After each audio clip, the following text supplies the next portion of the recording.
दिनेश ने चलते चलते अचानक गाड़ी रोक दी, क्योंकि सड़क के दूसरे किनारे पुलिस वाले एक बूढ़ी औरत को पीट रहे थे। ये देख दिनेश का गुस्सा सातवें आसमान पर चढ़ गया। उसने फटाफट गाड़ी साइड में लगाई और गुस्से में ही दरवाजा बंद कर दौड़ कर उस पेड़ के पास पहुंच गया। वहां जाकर देखा तो पुलिस वालों ने एक पेड़ के नीचे महीनों से अपनी शरण स्थल बनाए हुए एक बूढ़ी औरत का सामान उठाकर दूर फेंक दिया था और बड़ी बेरहमी से उसके साथ धक्का मुक्की कर रहे थे। बेचारी को कोई कई बार जमीन पर धक्का देकर पटक दिया था। एक पुलिस वाला उसे निर्जीव वस्तु की तरह घसीट रहा था। वो बूढ़ी औरत बेचारी चीख रही थी। लोग दूर खड़े तमाशा देख रहे थे। दिनेश ने दौड़कर पुलिस वाले को घसीटने से रोकते हुए कहा कि किसी ने भी अगर इस बुजुर्ग महिला के साथ बदतमीजी की तो समझ लो कि ये खाकी तुम्हारी उतर जाएगी। तुम्हें शर्म नहीं आई एक महिला के साथ बदसलूकी करते हुए? और ये सब करके आप बड़ा ही फकर महसूस कर रहे होंगे। लेकिन अगर इनकी जगह कोई गुंडा अगर गुंडागर्दी कर रहा होता तो तुम्हारी सारी बहादुरी बाहर आ जाती। उसके सामने तो आप हाथ जोड़कर खड़े हो जाते या फिर दूर से तमाशा देख रहे होते। दिनेश की बात सुनकर पुलिस वाला बोला, क्या बकवास कर रहे हो? सरकारी काम में दखल अंदाजा करना आपको महंगी पड़ जाएगी। आप यहाँ से जाइए। तो दिनेश ने गुस्से से कहा, मैं क्या कर रहा हूँ और क्या नहीं, ये बात तुम्हें बताने की जरूरत नहीं। मगर आप लोग ये बताइए कि क्या आप लोगों ने अपनी मर्जी से कर रहे हैं या किसी सीनियर के आदेश पर? तो उनमें से एक पुलिस वाले ने कहा, आपको नहीं दिखता कि इन लोगों ने इस शहर को भिखारी का शहर बनाकर रख दिया है? शहर के हर गली मोहल्ले तिराहे चौराहे पर इन्हीं की भीड़ नजर आती है। दिन भर भीख मांगते हैं और रात को सड़क के किनारे सो जाते हैं। किसी किसी ने तो सड़क के किनारे अपना ठिकाना ही बना लिया है। इसलिए अब हमें आदेश दिया गया है कि कोई भी भिखारी सड़क किनारे अगर अपना ठिकाना बना रखा है तो उसे वहां से हटा दिया जाए। पुलिस वाले की बात सुनकर दिनेश ने कहा, तो क्या आपके साहब ने उनके लिए महल बनवाए हैं जहां उनको रखा जाए? क्या आपके बॉस ने इनके लिए होटल खुलवा दिए हैं जहां उन्हें मुफ्त में खाना मिलेगा? तो पुलिस वाले ने कहा, हमें इससे कोई मतलब नहीं। तो दिनेश बोला, चलो ठीक है, तो फिर मैं ही आपके एसपी से बात करता हूँ। कहते हुए दिनेश ने एसपी साहब के पास फोन लगाया और बोला, महोदय, मैं उच्च न्यायालय का वरिष्ठ अधिवक्ता दिनेश बोल रहा हूँ। उधर से आवाज आई, बोलिए। तो दिनेश ने कहा, महोदय, क्या आपने अपने सिपाहियों को कानून तोड़ने का आदेश दिया है? अगर ऐसा है तो क्यों न आप सबके खिलाफ न्यायालय की अवमानना का दोषी मानते हुए केस किया जाए? तो उधर से आवाज आई, मामला क्या है? दिनेश ने कहा, आपके लोग भूल गए हैं कि महिला के साथ कैसा व्यवहार किया जाना चाहिए, वे भी एक बुजुर्ग महिला के साथ। सुना है कि अपने भिखारियों को खदेड़ कर शहर से बाहर फेंकने का आदेश दिया है। मैं पूछना चाहता हूँ कि क्या आपने उन्हें पूर्णवास की कोई व्यवस्था की है? अगर नहीं तो क्या आप उच्चतम न्यायालय की टिप्पणी को भूल गए हैं कि भिखारियों पर कोई भी आदेश पारित नहीं किया जा सकता? कोई भी अपनी मर्जी से भीख नहीं मांगता। पेट की मजबूरी ही उन्हें भीख मंगवाने के लिए विवश करती है। और जब तक उनके लिए सुनिश्चित व्यवस्था की गारंटी नहीं दी जाती तब तक भीख मांगने पर भी कोई पाबंदी नहीं लगाई जा सकती। आपके लोग ये भूल गए हैं कि महिला अपराधी को सिर्फ महिला पुलिसकर्मी ही हाथ लगा सकती है। एक वक्त की मारी महिला जो एक पेड़ के नीचे अपनी रात गुजारती है, उसके बारे में ये जानने की कोशिश तो किसी ने भी नहीं की कि वो किस कारण से दर दर भटक रही है। उल्टा ये आदेश दे दिया गया है कि भिखारी शहर की शान को बट्टा लगा रहे हैं, इसलिए उन्हें निकाल कर बाहर फेंक दिया जाए। आपकी पुलिस एक बुजुर्ग महिला को घसीट कर ऐसे ले जा रही है मानो किसी विश्व विख्यात डॉन को पकड़ लिया हो। आपकी यही पुलिस तब कहाँ जाती है जब शहर में जगह जगह चोरियां होती हैं, दिन दिहाड़े खून कर दिया जाता है, गुंडे बंदूक लहराते हुए उनके सामने से निकल जाते हैं। दिनेश की बात सुनकर अधिकारी ने घटना स्थल की लोकेशन पूछी और 10 मिनट के अंदर वहां पहुंच गए। उनके आते ही सभी पुलिसकर्मी सतर्क हो गए। दिनेश ने पुलिस कर्मियों की बदतमीजी की पूरी दास्तान एसपी साहब को बता दी, तो एसपी साहब ने उनको सभी पुलिस कर्मियों को लाइन हाजिर कर दिया और बुजुर्ग महिला से बोले, अम्मा जी अब यही रह सकती हो, तुम्हें कोई कुछ नहीं बोलेगा। उनकी तरफ से मैं अपनी माफी मांगता हूं। तो दिनेश ने कहा, माफ करना साहब, लेकिन अब ये अम्मा जी यहाँ नहीं रहेगी। मेरे घर में माँ की जगह बहुत सालों से खाली पड़ी थी, अब ये मेरे घर की शोभा बढ़ाएगी। कहते हुए दिनेश ने एसपी साहब को अभिनंदन किया और बुजुर्ग महिला का हाथ पकड़कर बोला, अम्मा जी चलिए, अब आपको इस पेड़ के नीचे रहने की जरूरत नहीं है। तो उस बुजुर्ग महिला ने कहा, बेटा मेरी पोटली इन लोगों ने न जाने किधर फेंक दी है। तो दिनेश बोला, अम्मा जी अब उस पोटली की क्या जरूरत है, ऐसे ही चलिए ना। नहीं बेटा, उसमें मेरे बच्चों की फोटो है। तो पुलिस वालों ने वो पोटली ढूंढकर उनके हाथ में थमा दी। दिनेश दौड़कर अपनी गाड़ी उनके पास ले आया और उनको गाड़ी में बिठाकर अपने घर की तरफ चल दिया। काफी देर तक चुप रहने के बाद उसे बूढ़ी अम्मा ने कहा, बेटा मुझे कहाँ ले जा रहे हो, मुझे यहीं कहीं छोड़ दो, मैं कोई नया ठिकाना खोज लूंगी। तो दिनेश बोला, अम्मा जी आप भूल गई क्या कि मैंने कहा था कि अब आप हमारे साथ ही रहेंगी। आपकी दो दो बहुएं हैं, नाती पोते हैं। उनकी बात सुनकर अम्मा जी ने कहा, बेटा अब मुझसे कोई काम तो होता नहीं, मैं तुम्हारे किस काम की हूँ। अब तो घर के काम करना भी भूल गई होंगी, मैं क्या करूंगी। तो दिनेश ने कहा, अम्मा जी अब आप हमारी माँ हैं, कोई काम वाली बाई नहीं, आपको कुछ भी नहीं करना है, सिर्फ आदेश देना है। काम करने वाली आपकी बहुएं जो हैं। तो अम्मा जी चुप हो गई, मगर दिनेश के मन में एक कोलाहल सा उछाल मार रहा था। सोच रहा था कि क्या मजे की बात है कि चूहा अगर पत्थर का है तो गणेश जी का वाहन समझकर सब पूजते हैं, मगर यदि घर में कोई चूहा दिख जाए तो पीछे पड़ जाते हैं और जब तक चैन से नहीं बैठते तब तक उसे मार नहीं देते। ठीक उसी तरह माँ बाप अगर दीवारों पर लटक रहे हैं तो सब पूछते हैं, हर साल ब्राह्मणों को खाना खिलाते हैं, मगर जब जिंदा होते हैं तो उनकी कीमत नहीं समझते, उन्हें भर पेट भी नसीब नहीं होता। हमें आज तक समझ नहीं आया कि मनुष्य इंसान से नफरत और पत्थरों से इतनी मोहब्बत क्यों करता है। एक माँ के दर्शनों के लिए ये लोग पहाड़ों से चढ़कर चले जाते हैं, मगर अपनी माँ को दर दर की ठोकरें खाने के लिए विवश कर देते हैं।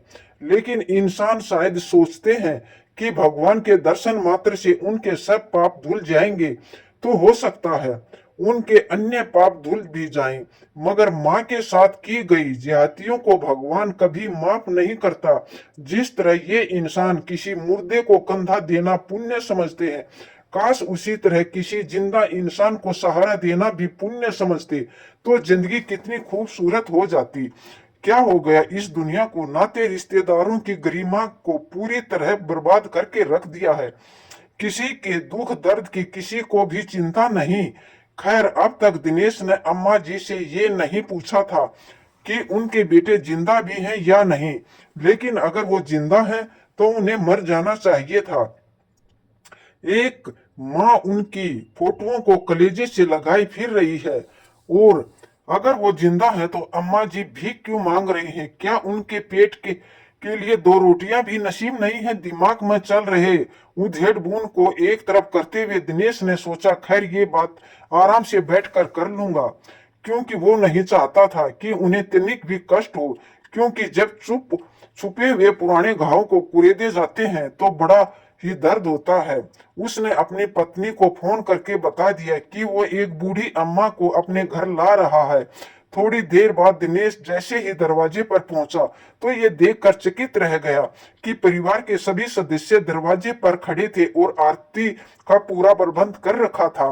इससे पहले कि दिनेश की पत्नी सरिता अपना काम करती, अम्मा जी इतनी बेहाल हो उठी कि दिनेश की पत्नी श्रीता और उसके भाई की पत्नी पूजा को कसकर गले लगा लिया। उनकी आंखों से झरझर आंसू बहने लगे। शायद उनको विश्वास नहीं हो पा रहा था कि एक भिखारी का इस कदर से सम्मान हो सकता है। बच्चे उनकी टांगों से लिपट गए। दिनेश का बेटा बोला, पापा ये हमारी दादी माँ है। तो दिनेश ने कहा, हाँ बेटा, तुम पूछा करते थे ना कि हमारी दादी माँ कहाँ है, तो आज मैं उन्हें ले आया हूँ। अम्मा जी जमीन पर बैठ गई और तीनों बच्चों को अपनी बाहों में ले लिया और फिर दिनेश की तरफ देखकर बोली, बेटा मैं किसी दादी माँ हूँ जो खाली हाथ चली आई। तो दिनेश ने कहा, अम्मा जी, ना आप कहीं जा रही हैं और ना ये बच्चे कहीं जा रहे हैं। आप जो चाहें दिलवाती रहना, आप परेशान क्यों हो रही हैं? कहते हुए उन्होंने अम्मा जी का पूरा सम्मान के साथ गृह प्रवेश किया। पूरा घर खुशी से भरा हुआ था, मानो कभी की सदियों पुरानी मुराद पूरी हो गई हो। अगले दिन जब दिनेश ऑफिस से घर लौटा तो उसे अम्मा जी कहीं दिखाई नहीं दी। दिनेश ने अपनी पत्नी श्रीता से पूछा, अम्मा जी कहाँ हैं? तो उसने इशारे से बताया कि अम्मा जी अपने कमरे में हैं। तो दिनेश दबे पांव उनके पास पहुंच गया। उसने जाकर देखा तो अम्मा जी अपने पति का फोटो देखे जा रही थी और आंसू बहाए जा रही थी, मगर एक फोटोग्राफ उल्टा करके रखा हुआ था। शायद बच्चों का होगा। ये सोच दिनेश ने अचानक पूछ लिया, अम्मा जी, आप रो क्यों रही हो? यहाँ कोई तकलीफ है? तो अम्मा जी अचानक पलटी और आंखों के आंसू पोंछते हुए बोली, कैसी बातें कर रहे हो बेटा? यहाँ और तकलीफ? तो फिर आप रो क्यों रही हो? अम्मा जी कहते हुए दिनेश ने एक कुर्सी अम्मा जी के पास खिसकाई और बैठ गया। तब तक दिनेश की पत्नी श्रीता भी पहुंच गई। वो भी अम्मा जी के करीब बैठते हुए बोली, लगता है अम्मा जी को बच्चों की याद सता रही है। तो अम्मा जी ने कहा, नहीं बेटा, तू गलत सोच रही है। कभी बच्चों की याद आती थी जब वे छोटे थे, मगर अब नहीं। फिर उन्होंने अपने पति की फोटो देखते हुए कहा, आज तो मेरे आंसू इस शख्स को देखकर निकल पड़े जिसने कभी सुख क्या होता है ये जाना ही नहीं। जवानी में मेरे सुख सुविधाओं के लिए वास्ते, फिर बच्चों की परवरिश के वास्ते, अपना सुख दुख तो उसने कभी देखा ही नहीं। बच्चों को अच्छे से अच्छी तालीम दिलाने में ही लगे रहे। उन्होंने 2 मंजिला मकान बनवाया कि हमारे 2 बच्चे हैं, एक ऊपर रहेगा और दूसरा नीचे रहेगा। अपने लिए नीचे कमरा बनवा लिया और बोले, अपना गुजारा तो इतने में ही चल जाएगा। बच्चे बड़े हुए, नौकरी भी लग गई और उनकी शादियां भी कर दी। लेकिन फिर एक दिन मुझे बच्चों पर ऊपर अकेला छोड़कर सदा के लिए चले गए। तभी दिनेश ने कहा, अम्मा जी, आपके 2 बेटे हैं, बेटी नहीं है क्या? तो उन्होंने कहा, काश मेरी एक बेटी होती, तो फिर मुझे ये दिन देखने को क्यों मिलते और काहे को ये भीख मांगनी पड़ती। बेटा, जिन बच्चों ने मुझे दर दर की ठोकरें खाने के लिए छोड़ दिया, उन्हें मेरे मकान में रहने का कोई हक नहीं। मैं ये बहुत पहले से सोच रही थी, मगर तब मैं अबला कुछ कर नहीं सकती थी। तभी दिनेश ने कहा, माँ जी, आप क्यों दुखी हो रही हैं? उन्होंने जो किया उसे भगवान देख रहे हैं और उनका फल भी उन्हें मिलेगा ही। आप उन्हें भूल जाइए और खुश रहिए। नहीं बेटा, अब नहीं, बहुत सहा मैंने। तुम नहीं जानते बेटे की मेरे साथ क्या गुजरी। कहते कहते अम्मा जी की आंखों से झरझर आंसू बहने लगे। तभी दिनेश का छोटा भाई मुकेश भी वहां आकर बैठ गया। उसने कहा, बताइए ना माँ जी, आपके बेटों ने आपकी इस हालत में क्यों छोड़ दिया? तो अम्मा जी ने अपने आंसू पोंछते हुए कहा, बेटा, उनके जाने के बाद मेरी किस्मत ही फूट गई। मेरा एक बेटा इस घर में रहता था क्योंकि वो अपनी नौकरी यहीं करता था, लेकिन बड़े वाले की नौकरी दूसरे शहर में थी, इसलिए वो किराए के घर में रहने चला गया। बेटा, जैसे जैसे समय गुजरता गया, मैं अपने ही घर में मालकिन की जगह नौकरानी बनती चली। सुबह से शाम तक घर के पूरे काम निपटाने लगी रहती। फिर भी बहुएं मुझे फटकारती रहती थी कि कोई भी काम ढंग से नहीं करती। मैं चुपचाप सब्र का घूंट पीती रहती। मेरा छोटा बेटा सब कुछ जानता था, मगर अपनी पत्नी को कभी कुछ नहीं कहता। लेकिन हद तब हो गई। एक दिन मैं किचन में बर्तन साफ कर रही थी कि अचानक मेरे हाथ से एक बर्तन छूटकर नीचे गिर गया। बर्तन के गिरने की आवाज सुनकर बहू दौड़ती हुई आई और मुझे धक्का देते हुए बोली, हाथ टूट गए हैं, इसके ना जाने कब हमारा पीछा छोड़ेगी। पापा मर गए और ये बुढ़िया अभी तक हमारी छाती पर मूंग दल रही है। अफसोस इस बात का नहीं कि बहू ने मुझे ऐसा कहा या गलत व्यवहार किया। अफसोस तो तब हुआ जब मेरा बेटा भी सब कुछ देखकर चुपचाप अपनी ड्यूटी पर चला गया।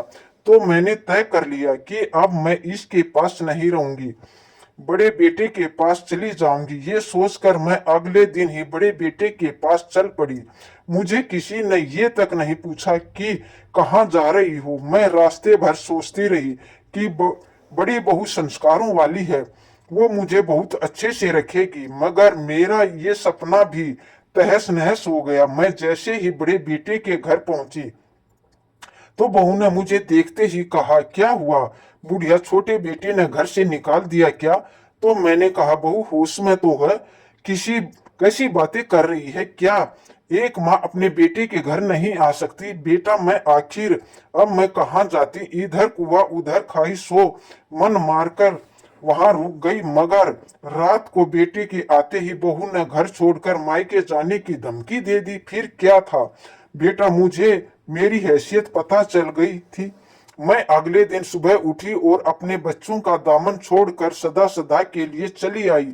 और इसी पापी पेट ने मुझे सभी के सामने हाथ फैलाने के लिए मजबूर कर दिया।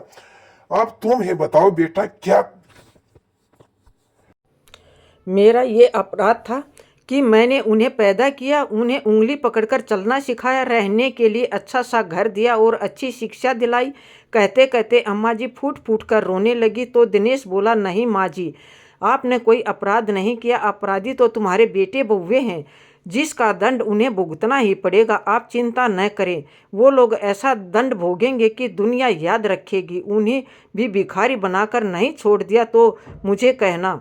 तभी पास बैठी दिनेश के छोटे भाई मुकेश ने भी कहा, भैया मुझे उनका पता दे दो, मैं उनकी तो हालत बनाऊंगा कि उन्हें कभी सपने में भी नहीं सोचा होगा। तभी दिनेश ने कहा, मुकेश तुम बस देखते रहो, मैं क्या करता हूँ, तुम परेशान होने की कोई ज़रूरत नहीं है। वे सोचने लगा कि उच्चतम न्यायालय के आदेश अनुसार माँ बाप के रहते उनके घर या प्रॉपर्टी पर संतान का कोई अधिकार नहीं है। उनकी संतान तब तक उसी घर में रह सकती है जब तक माँ बाप की इच्छा होगी। यदि वो नहीं चाहते तो उनकी संतान उस घर में रहे तो संतान को घर छोड़ना होगा। अगले दिन ऑफिस जाकर दिनेश ने पूरी तैयारी कर ली और शाम को घर पहुंचकर उसने कागजों पर अम्मा जी के हस्ताक्षर ले लिए और अगले दिन ही कागजात जिलाधीश महोदय के ऑफिस में पहुंचा दिए। अपने घर द्वार पर पुलिस को देखकर अम्मा जी के छोटे बेटे संजय के होश उड़ गए। वो बौखलाता हुआ बाहर आया और बोला, क्या बात है? तो पुलिस वाले ने उल्टा सवाल किया, आप कौन हैं और ये मकान किसका है? तो संजय ने कहा, मकान हमारा है और किसका होगा, ऊपर नीचे आप ही रहते हैं। पुलिस वाले ने फिर से सवाल किया तो संजय बोला, ऊपर का हिस्सा मेरे बड़े भाई का है, वो पास ही शहर में नौकरी करते हैं, इसलिए उन्होंने अपने हिस्से में ताला डाल रखा है। तो पुलिस वाले ने आदेश दिया कि उन्हें तुरंत बुलाइए और आप इस मकान के कागजात लेकर आइए। तो संजय बोला, साहब बात क्या है, आप मकान के कागज क्यों मांग रहे हैं? अगर आपको कोई शक है तो आप पड़ोसियों से ही पूछ सकते हैं। इंस्पेक्टर बोला, हमने पड़ोसियों से भी और तहसील से भी अच्छी तरह जान लिया है, ये मकान किसी बिमला देवी का है और आप लोग ने इसे ज़बरदस्ती अपने कब्जे में ले रखा है।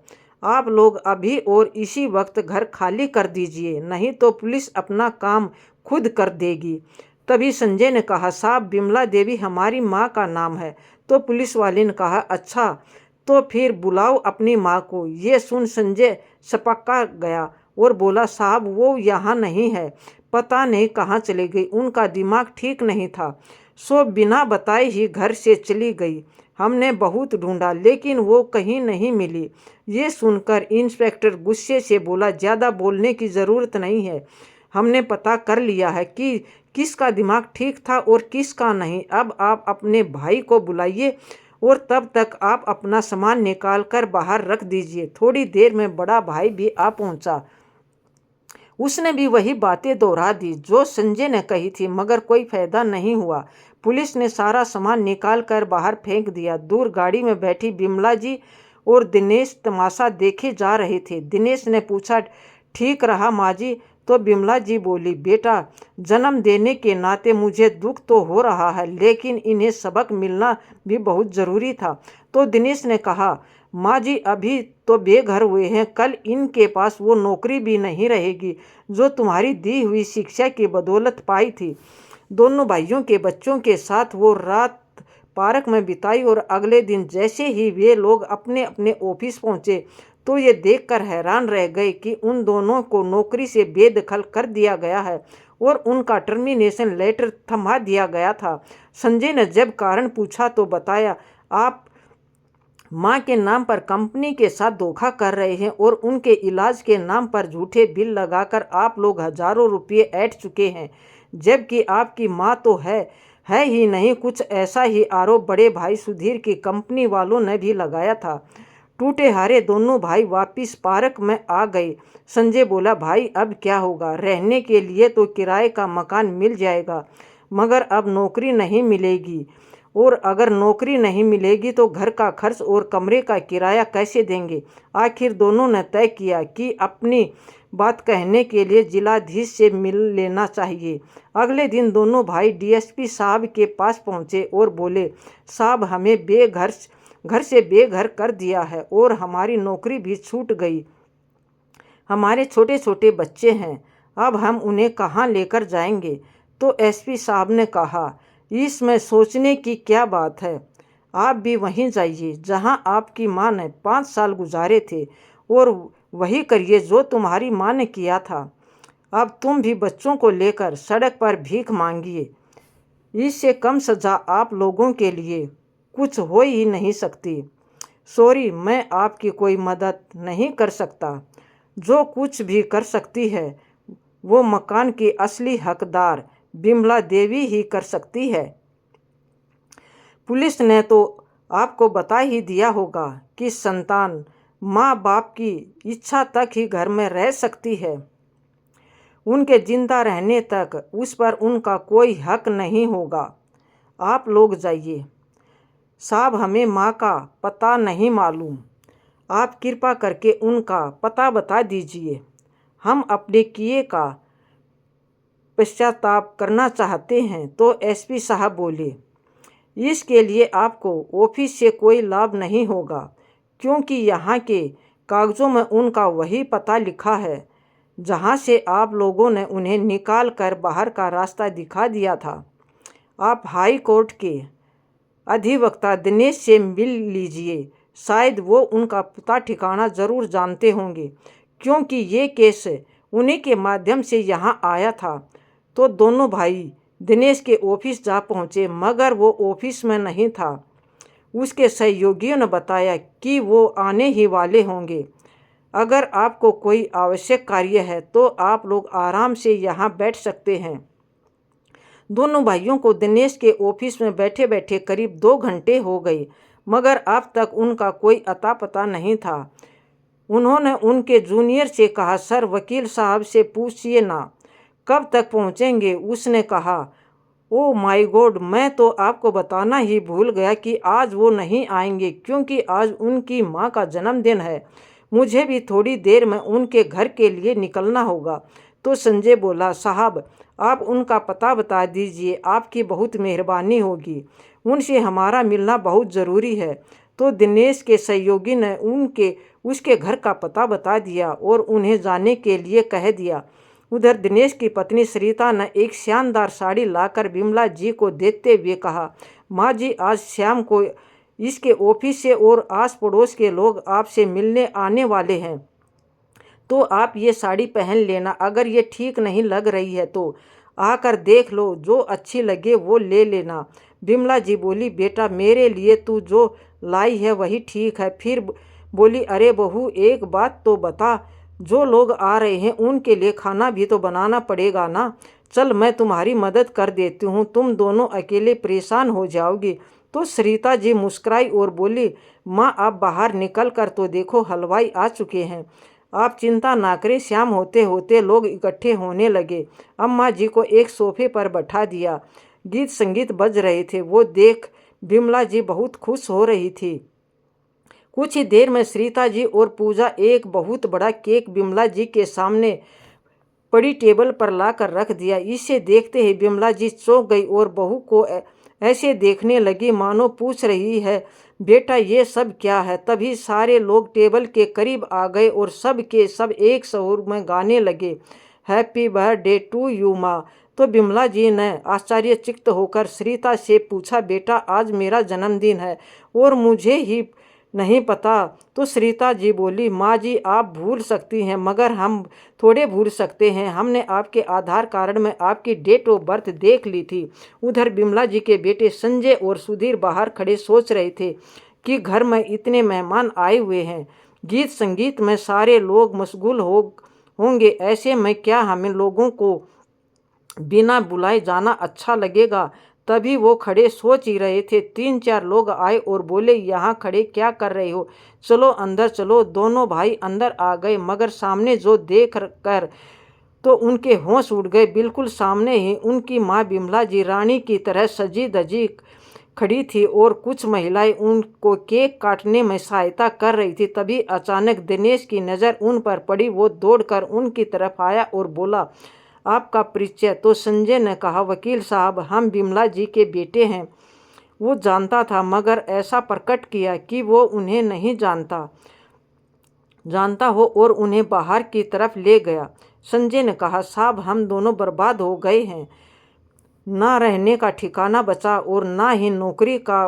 बीवी बच्चों को पार्क में छोड़कर आए हैं, आप हमारी मदद करो। साहब, तो दिनेश खिंचते हुए बोला, ये मेरा ऑफिस नहीं, ये मेरा घर है। मैं घर पर ऑफिस के काम नहीं किया करता। वह दोनों दिनेश के सामने गिड़गिड़ाते हुए बोले, साहब, हमें मालूम है कि हमें यहाँ नहीं आना चाहिए था, मगर क्या करते, बच्चों की इस तरह भूख प्यास नहीं देख सकते। तो दिनेश ने गुस्से से कहा, अपनी परम प्रिय पत्नियों से कहिए कि वो बहुत धमकियां दे रही थी। अब वक्त आ गया है कि वो बच्चों को लेकर मायके चली जाएं और तुम भी उनके पीछे पीछे चले जाओ। इससे बढ़िया समस्या का समाधान आपके लिए और हो ही नहीं सकता। और किस बच्चों की भूख के लिए आप इतना गिड़गिड़ा रहे हो? आज तुम उन बच्चों का पेट भरोगे, कल वो ही बच्चे तुमको और तुम्हारी बीवियों को धक्के मारकर घर से निकाल कर तुम्हें भीख मांगने को मजबूर कर देंगे। जैसा तुमने अपने माँ बाप के साथ किया है वही तो तुम्हारे बच्चे भी तुम्हारे साथ करेंगे। तो संजय ने उनके पैरों में पड़ते हुए कहा, साहब, हमें माफ़ कर दो, हमसे बहुत बड़ी गलती हो गई। जो हमने अपनी माँ का अपमान किया, हम माँ से पाँव पकड़कर माफ़ी मांग लेंगे। आप हमें माँ से मिलवा दीजिए। तो दिनेश ने कहा, तुमने गलती नहीं, गुनाह किया है और गुनाह की कोई माफ़ी नहीं होती। और वैसे भी अब वो तुम्हारी नहीं, मेरी माँ है और तुम्हारे जैसे बेटों की यही सज़ा है कि वो ज़िंदगी भर अपनी माँ के दीदार को तरसते रहें। इसलिए अब आप लोग इज्जत से यहाँ से चले जाइए। अगर यहाँ लोगों को पता चल गया तो बात मेरे हाथ से भी निकल जाएगी और तुम्हारा क्या हाल होगा ये भगवान भी नहीं जानते। और मैं नहीं चाहता कि मेरी माँ के जन्मदिन पर कुछ भी अशुभ और उम्र भर हो। वो तुम दोनों का ही जन्मदिन मनाती रही। आज उनका जन्मदिन उनका बेटा मना रहा है तो कृपा करके उनके सामने मत पड़िएगा। वो विवश और मजबूर होकर वो दोनों भाई वहाँ से वापस चल दिए। जब उनकी पत्नियों ने अपने पतियों को आते हुए देखा तो दौड़कर उनके पास पहुंच गई और बोली, क्या हुआ? तो सुधीर ने कहा, होना क्या था वही हुआ जो होना चाहिए था। आप लोगों के कर्म ही इतने अच्छे किए हैं कि दुनिया तुम्हारा गुणगान कर रही है। अब तुम्हारे कर्मों का फल सबको भुगतना होगा, तुम्हें भी भुगतना ही चाहिए, मगर साथ ही साथ हम और बच्चों को भी भुगतने होंगे। तभी संजय की पत्नी ने आगे बढ़ते हुए कहा, अरे आप हमें ले चलिए माँ जी के पास, हम माँ जी के पैरों में गिरकर माफ़ी मांग लेंगे, माँ जी हमें माफ़ कर देगी तो हमें उन्हें बहला फुसला कर घर अपने नाम कर लेंगे। चुप रहो तुम दोनों, अभी भी तुम लोग अपने स्वार्थ के बारे में बात कर रही हो। संजय ने गुस्से में कहा और बोला, अब आप कृपा करके अपने बच्चों को उठाइए और अपने प्रिय मायके चली जाइए। आप उनकी बेटी हैं, इसलिए आपका ख्याल रखना उनका दायित्व है। हमने अब तक अपने वचन निभाए, मगर आप लोगों ने एक बार भी इधर ध्यान नहीं दिया। अब वक्त आ गया कि जो संस्कार आपके माँ बाप ने बख्शे थे अब उन्हीं पर लागू करिए ताकि वो खुशी हो जाए। इतनी गुंजाइश है कि जिस तरह तुम दोनों ने इस घर को बर्बाद कर दिया उसी तरह वहाँ मत करना। और हाँ, अगर वहाँ तुम्हें घर से निकाल कर बाहर फेंक दिया जाए तो चिंता करने की कोई बात नहीं। बच्चों से भीख मंगवाना और तुम्हें भी भीख मांगने में शर्म महसूस हो रही हो तो घर घर झाड़ू पोछा और बर्तन धोकर भी गुजारा कर सकती हो। ये बहुत ही अच्छा धंधा है और तुम्हें पता चल जाएगा कि बर्तन धोए जाते हैं। इतना कहकर संजय ने अपनी पत्नी को किराया भाड़े के पैसे पकड़ा दिए और कहा, आज से हमारा तुम्हारा कोई संबंध नहीं है। तुम लोग जहाँ चाहो तो दूसरी शादी भी कर सकती हो। और वैसे तुम्हारा क्या दोष, जब हमें उनके बेटे नालायक निकल गए तो पत्नियों की सुख और सुविधा के लिए हम दोनों सब कुछ तुम्हें देते रहे, मगर कभी माँ ने 10 पैसे भी मांगे तो हाथ झाड़ कर खड़े हो गए। और हमारे पास तो जहर खाने के लिए भी पैसे नहीं हैं, तुम्हें कहाँ से देंगे? इतना कहकर संजय फूट फूट कर रो पड़ा। सुधीर ने कहा, आपने सही कहा भैया, आज अपने कर्मों का फल हमें भुगत रहे हैं। काश उस दिन अपनी पत्नियों की बातें ना सुनकर हमने अपनी माँ को रोक लिया होता तो आज हमारे साथ माँ भी होती और घर भी होता। कहते हुए सुधीर की आंखों में आंसू बहने लगे। आज दोनों भाई पछतावे की आग में जल रहे थे, लेकिन अब पछताने से क्या होगा? माँ को दिए हुए दुखों के लिए तो भगवान कभी माफ़ नहीं करेगा। तो दोस्तों, आपको ये कहानी कैसी लगी? अच्छी लगी हो तो कमेंट करके ज़रूर बताएं। लाइक करना, सब्सक्राइब करना। धन्यवाद।